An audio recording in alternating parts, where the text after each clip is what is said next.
You can use Google Chrome to translate text in Skyward Family Access. If you don't already have Chrome on your device, download the free app and follow the steps to install it. To access Skyward, open your Chrome browser and go to the district website at d155.org. On the home page, scroll down and hit the Skyward icon to arrive at the Skyward landing page.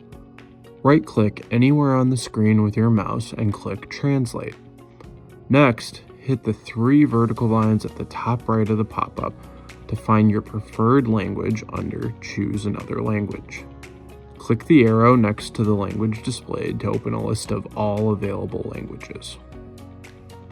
Choose your preferred language from the list and click Translate. Your page will be translated into your preferred language. In Skyward, each time you select a new section or advance to a new screen, you will need to right-click and select your preferred language.